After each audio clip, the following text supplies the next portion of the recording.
Our next story is from Pakistan, from the Balochistan province. It's the largest region of Pakistan. It has an abundance of mineral wealth. But the Baloch people are among the country's most impoverished. For decades, they have been neglected by Pakistan's politicians and repressed by the country's all-powerful military. But the Baloch people have not given up. In fact, it's quite the opposite. At this very moment, as we speak, the Baloch people are protesting in Pakistan. A Baloch national gathering is underway in the port town of Gwadar. Thousands have already gathered there. Many more want to join them. But the Pakistani state is doing everything it can to shut down the protests. The gathering began last week. People from all across Balochistan were invited. They were supposed to get to Gwadar by Sunday. Why Gwadar? Because it's the site of a major port. The Chinese built the Gwadar port. It is a key part of China's Belt and Road Initiative.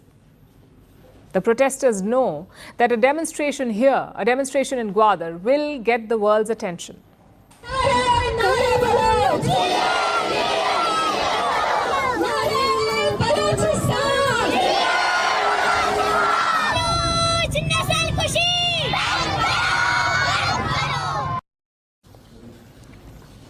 Thousands took to the highways in colourful caravans. They were making their way to Gwadar from across Balochistan, but their path was blocked by the Pakistani security forces.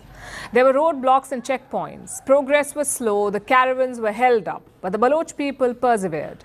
So the Pakistani forces defaulted to a tried and tested method: violence. A caravan was fired upon in the town of Mastung, near the provincial capital Quetta.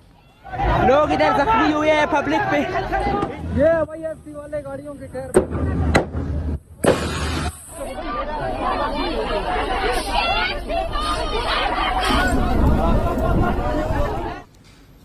At least 14 people were injured here. 5 of them were in a critical state. Reports say other convoys were also attacked all over Balochistan. The visuals you see are from social media, from the groups organizing the Baloch protests.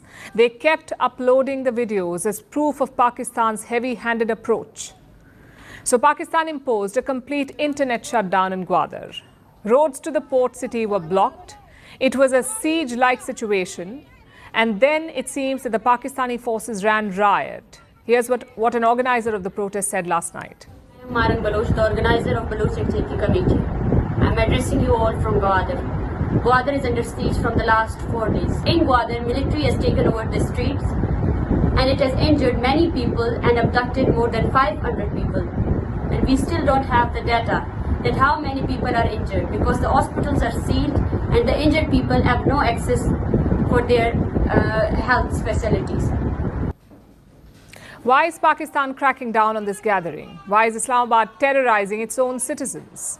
To understand that, you need to look at the situation in Balochistan. I'd mentioned earlier that the province was rich in minerals. It is also the largest province in Pakistan and the least populated. There are just about 15 million Baloch people in Pakistan, out of the total population of about 240 million. 240 million Pakistanis, only 50 million Baloch, and they aren't too many in number. This should have resulted in them being rich, just looking at the resources per capita.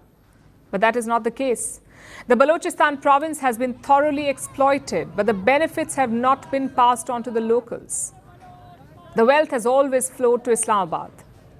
Now with the Gwadar port, it will flow to Beijing. And the locals won't see a dime. That is one of the reasons why the Baloch people are angry. Another reason is enforced disappearances. Whenever the Baloch people protest, the Pakistani state abducts their leaders. The protest organizers